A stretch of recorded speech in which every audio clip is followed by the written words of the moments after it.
And I'm going to re-welcome you to, once I get this going, there we go, to our Canuck Place Connects session. I am so grateful to have all of you joining us again. This is our third session. We originally had 4 sessions scheduled. We're now up to 5. I will be sending out the last session that we just scheduled for June 3rd to everybody. We are so grateful that you have joined us today. We started this because we were getting a whole bunch of questions from people asking how has Canuck Place changed their programming? What's happening right now? And so we reached out to our clinical colleagues and said, hey, would you be able to come on for a half an hour and talk about what you're doing in your area?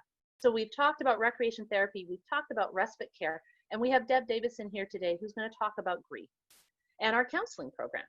So this is me. I'm Karina Chow. I'm the Associate Director for fundraising out in the Fraser Valley. My superpower is enthusiasm and coffee consumption before noon, generally, or else I will never sleep. And my weakness is Black Forest cake. I truly love Black Forest cake and actually all chocolate. Ava, who is my co-host today, is our philanthropy officer, and her superpower is sunny positivity, and her weakness is flaky, buttery pastries. So that's a little bit about Ava and myself. And first, I would like to begin by acknowledging that the land on which we gather is the unceded territory of the Coast Salish peoples, including the territories of the Musqueam, Squamish, Tsawwaylith, and Stolo nations. So I also like to start off with our mission. I think for many of the people on this call today, you've been connected to Canuck Place for a long time. You know that our mission is to be innovative and holistic, to provide care that is compassionate, and to also do it in a way that is meaningful to our families, and to be inclusive and supportive. And one of the most amazing things that we offer is our counseling program that can really embrace where our families are at when they need help, and is so essential to providing support to them. And we can't provide this support without you. Half of our funding comes from the provincial government, huge, amazing partners who allow us to do so much of our work, but the other half comes from the community, from all of our fundraisers, from all of our individual donors, from everybody in there. And we're supported by amazing volunteers. So I'm so grateful for all of you to be here and for us to share with you what we're doing and how we're doing it, because you are the ones who are allowing us to do this, to provide this amazing care and to support our children and families. So with that, once I get things moving, I have the pleasure of introducing Deborah Davison, who has many letters after her name, and is a registered marriage and family therapist in our counseling and bereavement services. Deb has been with us for almost 6 years. Her superpower is presence, and I can absolutely attest to that. Nobody can hear and feel you better than Deb. And her weakness, which I just discovered, who knew, was cinnamon buns. So I'm going to stop sharing right now, and I'm going to welcome Deb to go ahead and share with the group. And again, thank you to everybody who could join us this morning. Thanks so much, Karina. This is the part of the handover that's going to be tricky for me while I share my screen with you all. I am so pleased that I've been invited in, and I just really want to thank you all for, I'm hoping everybody can see that okay. Brilliant. I'm seeing a thumbs up from Karina and Ava. That's terrific. Thank you. I just really want to acknowledge you giving us a bit of time, and thank you, and echo Karina's thoughts to just really give us an opportunity to share a little bit about our programming here at Canuck Place through the counseling department. And I've been asked to talk today about grief in the time of COVID-19. And so the question that I'd like to start with is, what one word would you use to describe your experience during this pandemic? And Karina and Ava had already asked us to drop that in. Ava, what kind of responses are we getting? We've had so many responses. Some of the main ones: challenging, connected, unmoored. A lot of people feeling grateful, growth, unsettled, lucky, busy. I can echo that as well. Yeah. And pivoting. This is a change for all of us. Yeah, I think those are some really common responses. And if you get more, I'm going to circle back to you in just a minute if we want to have some more.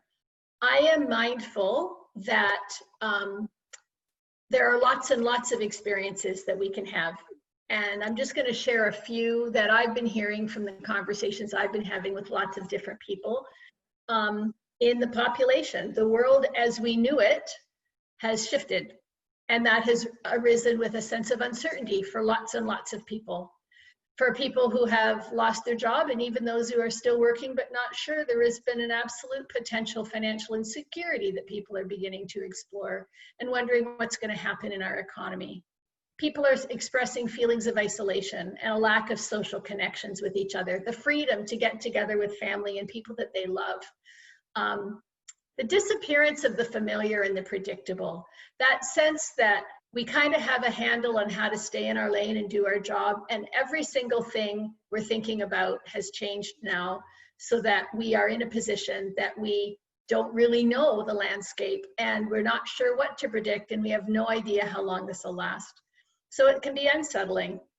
There's a loss of motivation for a lot of people, and what I hear from a lot of folk is that it's hard to get out of bed, and that it's hard to get dressed, and that it's hard to do things that people would typically do. I'm hearing a lot of conversations from parents of adolescents, talking about adolescents who aren't very motivated to do Zoom school, and lots and lots of challenging lack of motivation, even for those of us who typically think of ourselves as pretty motivated.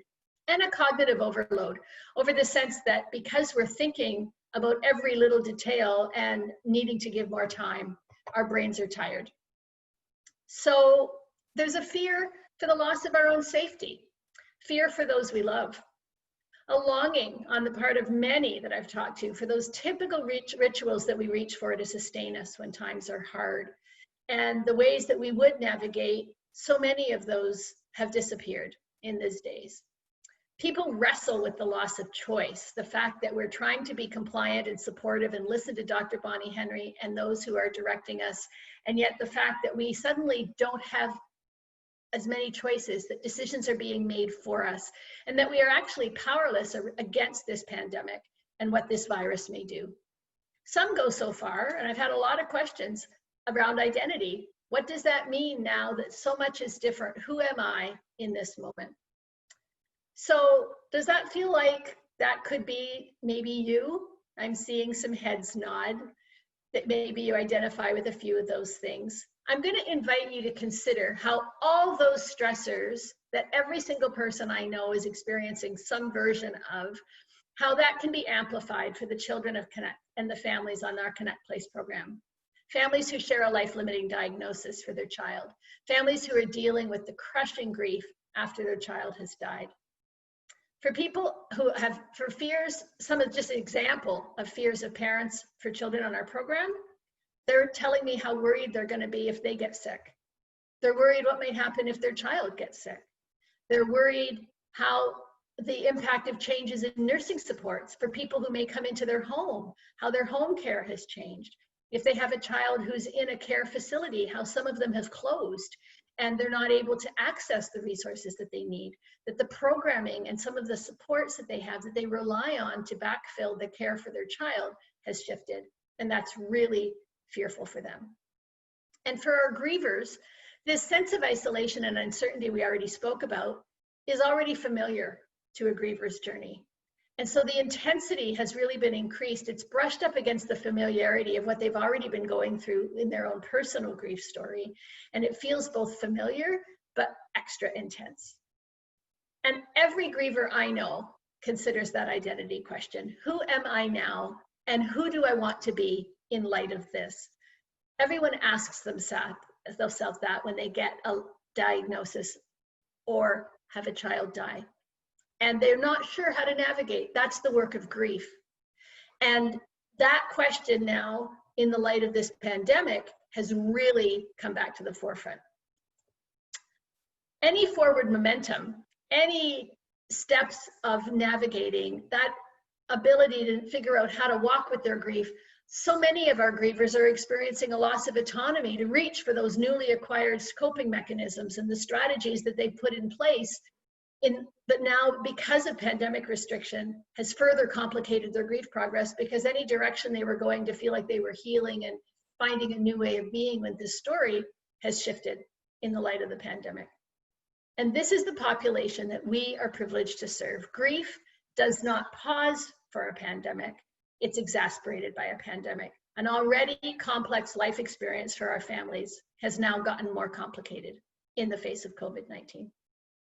So I just want to pause there, see if Ava has any other comments that may have come on board or an early question. No new comments or questions. Thank you. We'll carry on. Everybody with me so far? I hope the pace is okay and you're able to see.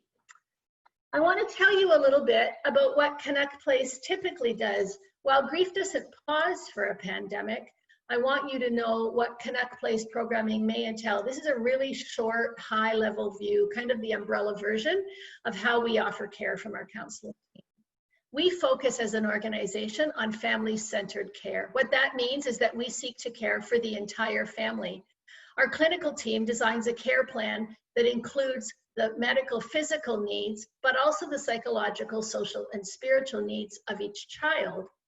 And then in addition to that, we offer that wraparound care that requires participation and partnership with family.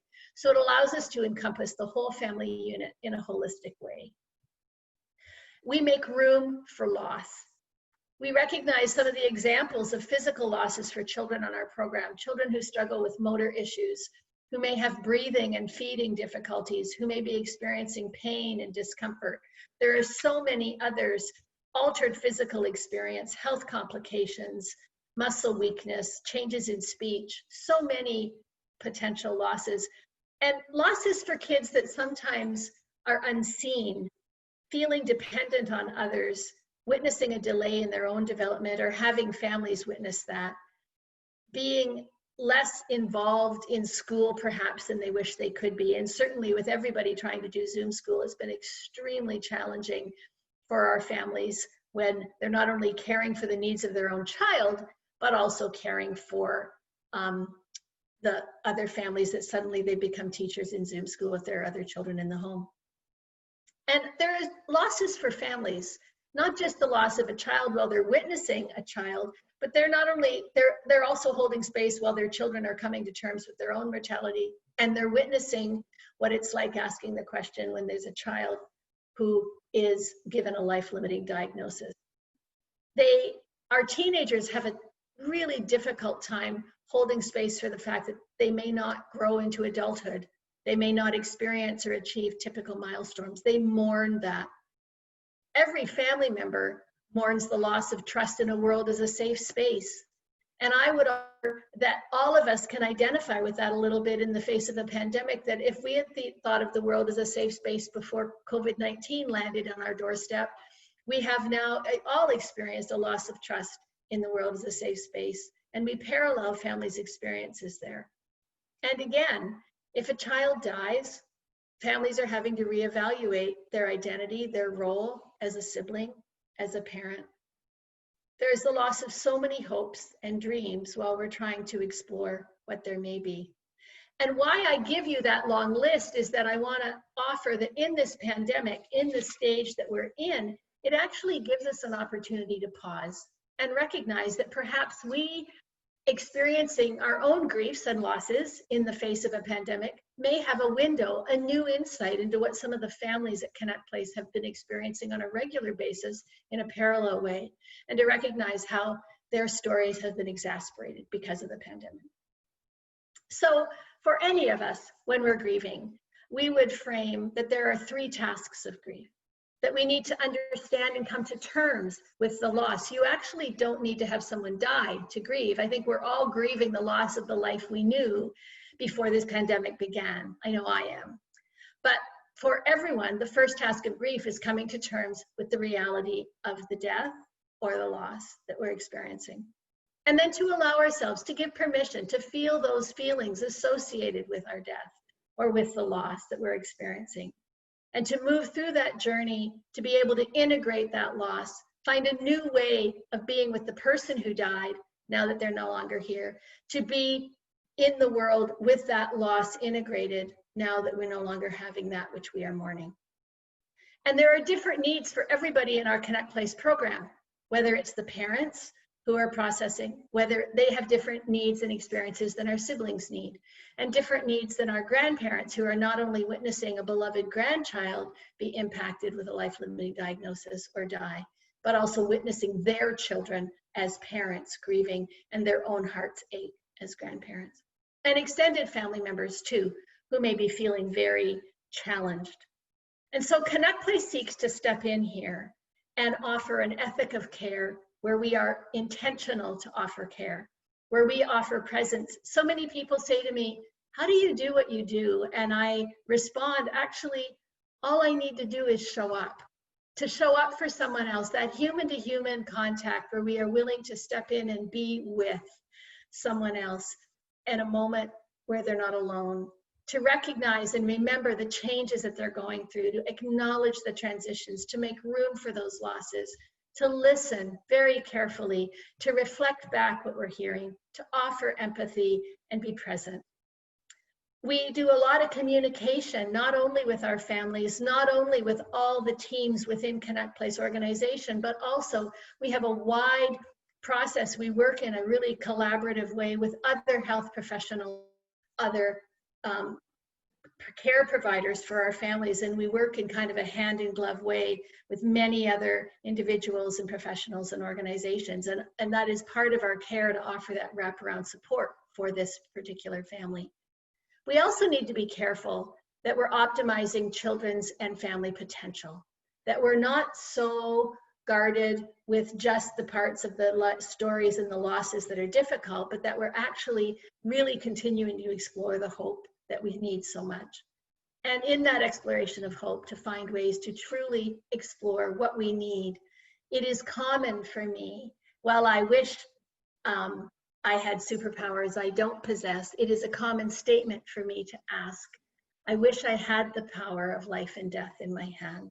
I wish I had a magic wand that I could wave and have this life-limiting diagnosis go away, that we could somehow keep the children here. But in the face of this diagnosis, where none of us are powerful enough, while we recognize we don't hold the power of life and death in our hand, that love is stronger than death. And out of our love, what do we hope for?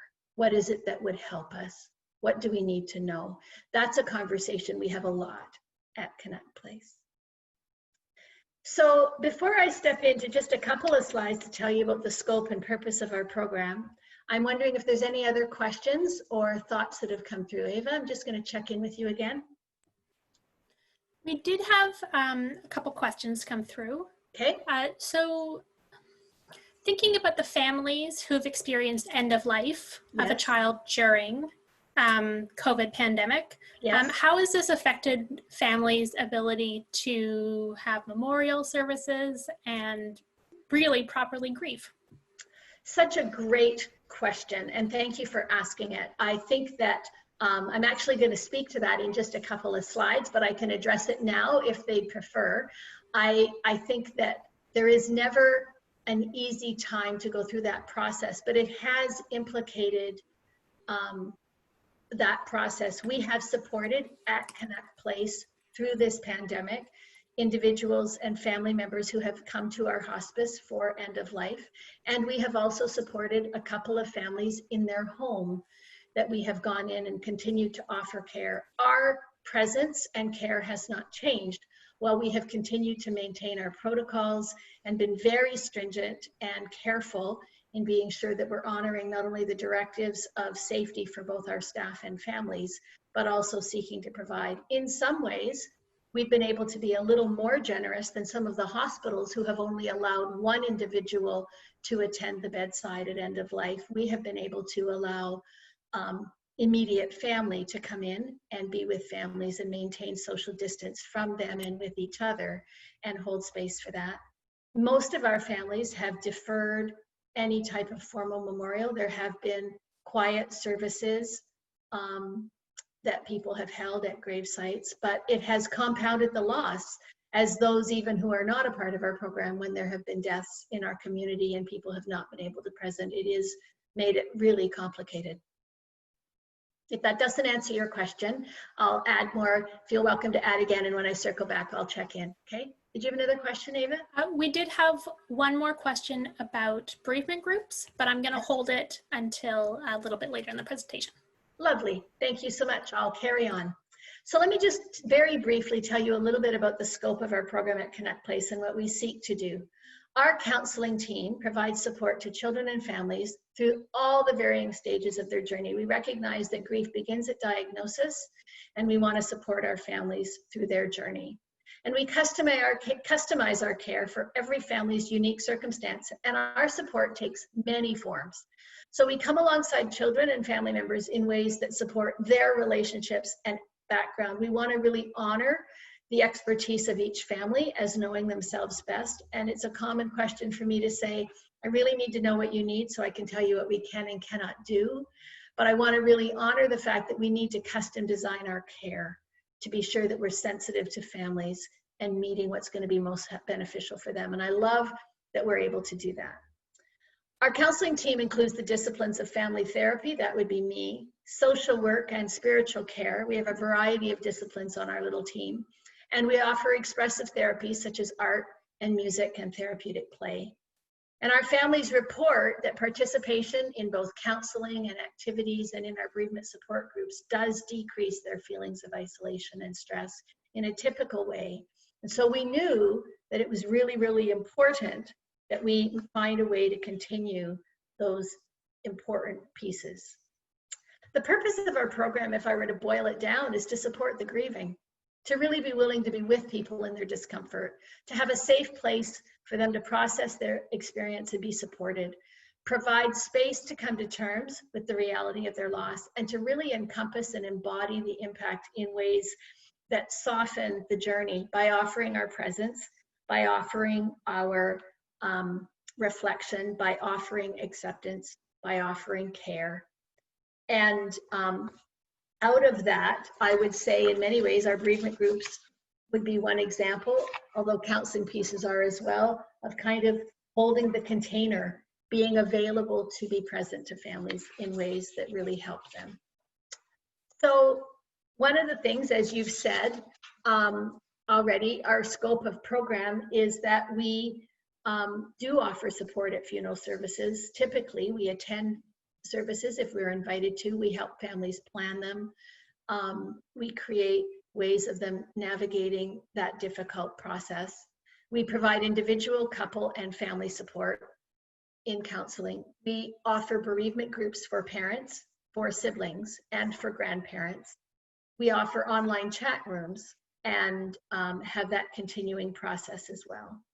And so our resources that we may offer, we have brochures that we can offer typically to loss, and acknowledge we had a big mail out that we did for Mother's Day. We'll do another for Father's Day. We offer holiday mail outs at the holiday season. We acknowledge every anniversary of date of death and a child's birthday after they've died with phone calls and cards for 3 years after death. There are numerous ways that we're reaching in to connect with our families and offer presence. I'm curious if that answered the funeral service question, or has another one come back, Ava?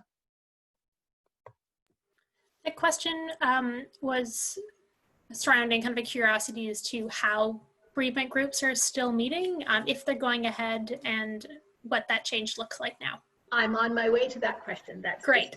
So as we pivot to recognizing in the face of a pandemic, what has happened now? So we knew we had to get creative pretty quickly. And I have to say, our counseling team was really nimble in our response in these new realities to continue to offer our vital services at this critical time. Literally, we went from one day, all of us in the office having typical things, to literally the next day moving into services through process. So we have established creative ways to offer bereavement groups. They have continued. And Zoom format has been our mechanism that we've used. I facilitate both a parent group and a grandparent group. And I've been recently this spring also supporting a small pilot project for moms. And I have had 100% attendance minus one family to all of those events for the entire spring through March, April, and into May. Which tells me, as I often say, when people vote with their feet, they're still finding a way. We had to be creative. We had to say, How are we going to care for these needs? And yet when people keep coming back, it tells me that the needs are being met, that we're not trying to replicate the circle in the great room because we can't do that. But if we're willing to get creative, the connections and the rituals and the ways of being with each other, witnessing each other's story, holding space, being willing to be available, normalizing the journey, sharing our wisdom, not allowing the discomfort, even the discomfort of a pandemic and going on a Zoom format to keep them from being present. So we have remained present also to offer support to our families in our hospices, as well as in our community. We have gone into people's homes to support them through an end-of-life experience. We have continued to run family team meetings through Zoom format with other interdisciplinary team members. We have been present in that context. We've done, it is possible to do therapeutic play with children through Zoom. You got to get creative, but it is possible. We have done a lot of validating. We have done a lot of reflecting. We have normalized not only the extraordinary times we're living in and the all too familiar experiences our families are navigating. We've sought to offer presence. We've sought to offer professional care.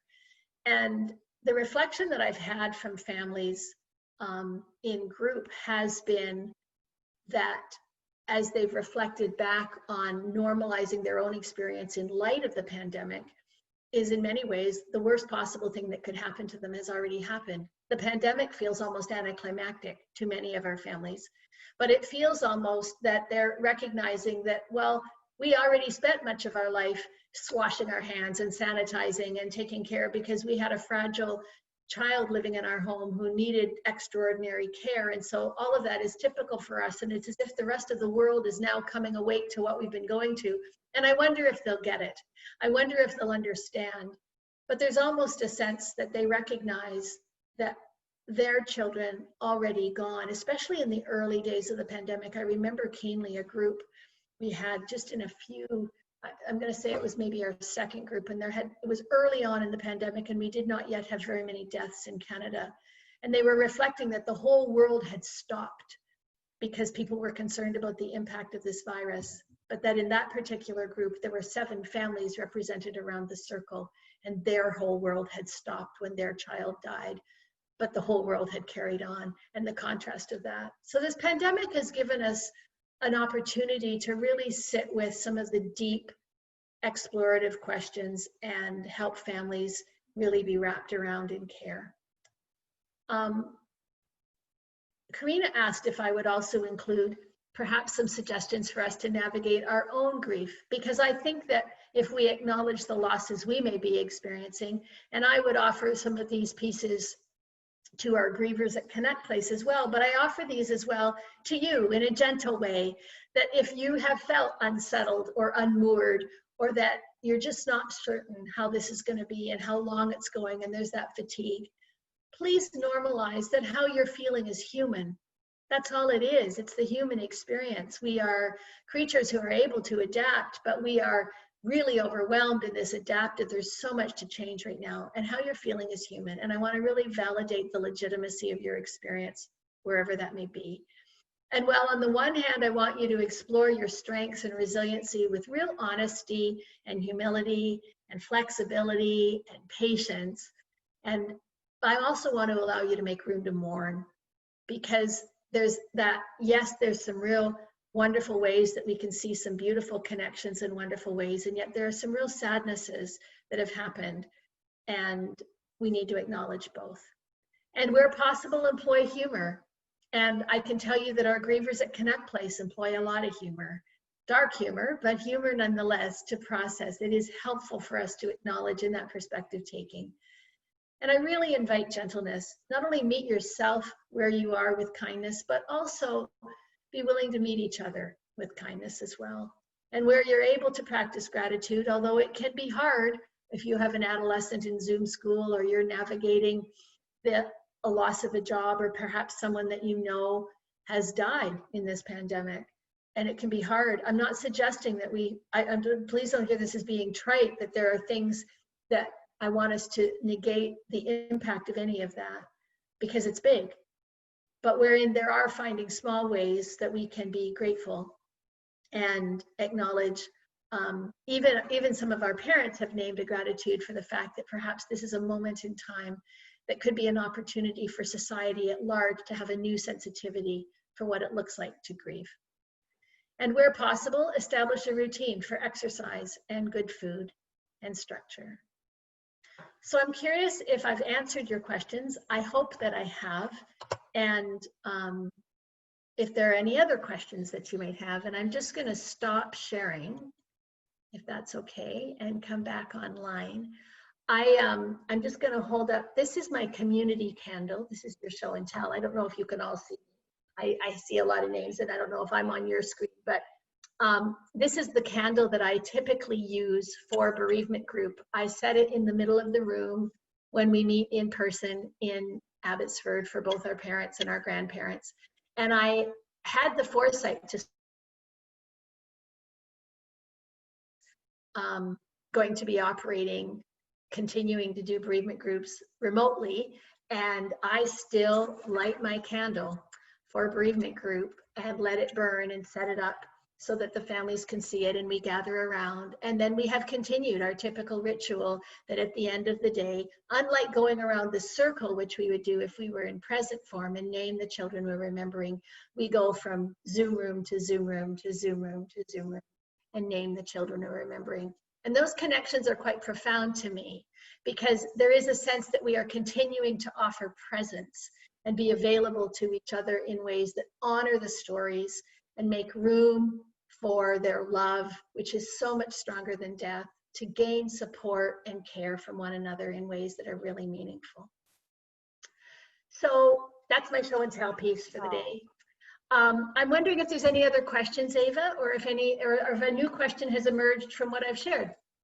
I don't have any new questions, but I do have a lovely comment that I'd like to share. So the speaker says, I'm sorry, I have frozen, or you have. Oh. Hello? Can you still hear me? I can hear you. I can hear you, sorry. Ava. I'm also gonna You're back? reshare. There we go. Everybody's back. I didn't hear any of that. I'm sorry. That's okay. I Whether paused. I froze or you all did. So it's just a comment that came through, and it says, in this challenging time, I seek positivity. And coming to Canuck Place weekly was a source of this positivity, and I miss it. I also note that I am more sensitive to others' sufferings. When I received news of a fellow volunteer's passing, it touched me deeply because I am more sensitive recently. It made me think of Canuck Place families who are dealing with new problems in this time of pandemic.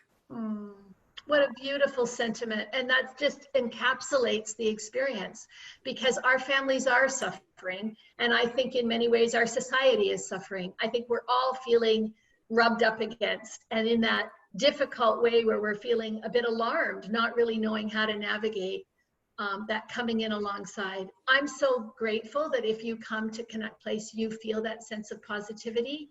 And I appreciate that is what we seek to do, while we also hold the tension that there is much of grace and positivity, and there is a lot of mourning and heaviness as well. And it's all mixed up together. And I think that's the beauty of human work. Awesome. Deb, I'm going to just go through our last few slides. I know some people may have to finish, like leave us because we've gone, just a wee bit over. Okay. But what I'm going to do is finish up our slides. But if you want to stay on and ask more questions, we would love to answer them. So let me just dive right in. We did questions. Again, I want to share and ask everybody if you, one of the ways that we can have support for Canuck Place is sharing our story.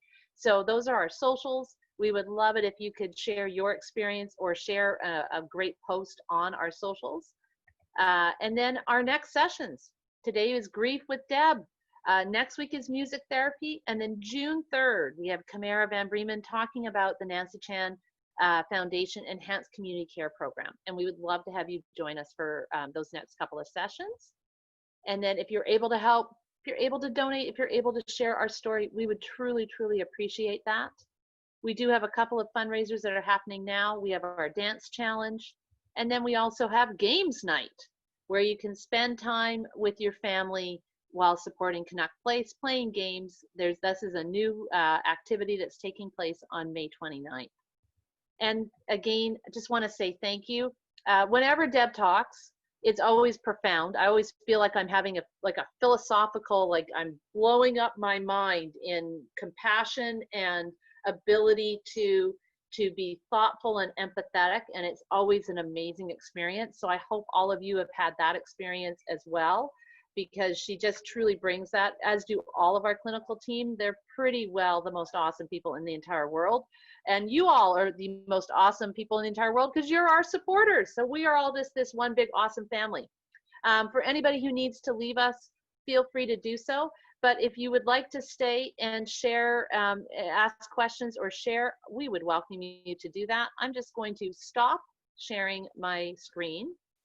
And I'm going to throw it on back to Ava to just ask if there's any other questions. And I will mention, we are filming this, we are taping this, and we will send the link. The link for last week's session hasn't come out yet, but it will. And the link for this week's session will come out quicker because last week I had technical difficulties. And that is absolutely the experience of COVID. So if there are any other questions, I'll throw it over to Ava and Deb to answer. No new questions come through, just lots of messages of thank you to Deb. Ava, I'm wondering if I could circle back. I just scooted into the comment section myself. I see a question specifically about sibling group. If somebody, I'm not sure who asked it, but I'd like to speak into that. Sure. I do know that our sibling group, we have been meeting. It's been really difficult for our volunteers who have gone on hiatus, and we miss our volunteers who've been so supportive to us in facilitating our bereavement groups. And it was just going to be too complicated for families who needed to be part of parent group, and probably there was one computer and navigating with sibling group when it met concurrently. But I do want you to know that we have continued to support our siblings in both sites, and that we have been providing services to our siblings. I didn't name that specifically, but that has been gone on. I think the second half of that question is what's going to happen in the fall? And isn't that a good question? Let's just sit with that uncertainty a moment. I couldn't tell you because I don't have a crystal ball, but what I will tell you is that we're going to be careful, conservative, and responsible. So we're going to offer response that is consistent with our government and our provincial providers in telling us what we need to do to keep everybody safe, our staff, our families, our communities, those who are vulnerable, and many of our families are vulnerable. And so we have presently a no visitors policy. Having 30 or 40 people arrive at our hospice for a bereavement group isn't very reasonable right now. And thanks everybody for understanding that. And so that's partly why we had to be nimble and do a quick pivot.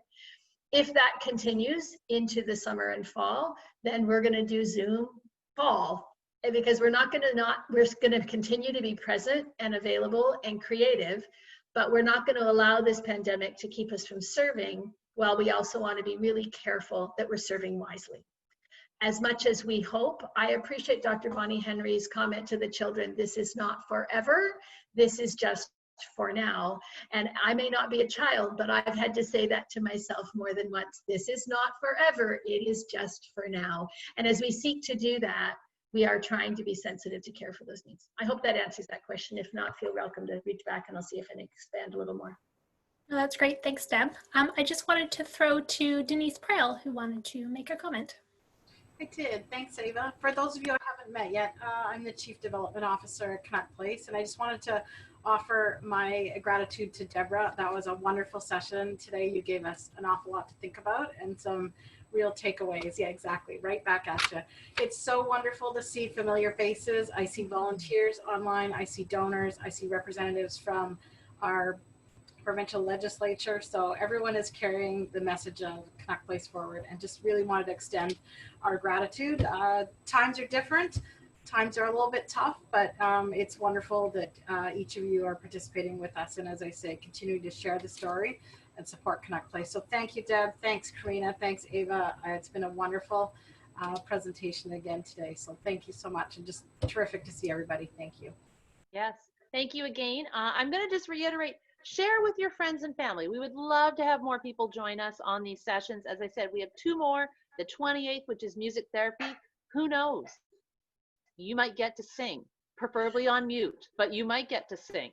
And well, you want me on mute, believe me. And then our next session talking about the expanded community care program and how we're able to offer care outside of our facilities. So would love to have all of you joining us, but also share that.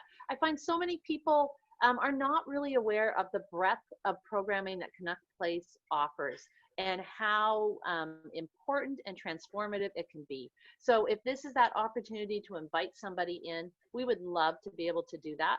And again, these sessions are being taped, and we're going to have them up on our website, and we're going to share this as far and as wide as we possibly can. And a last thank you to Deb. Thank you so much for those tips and for sharing how we offer our grief and bereavement services.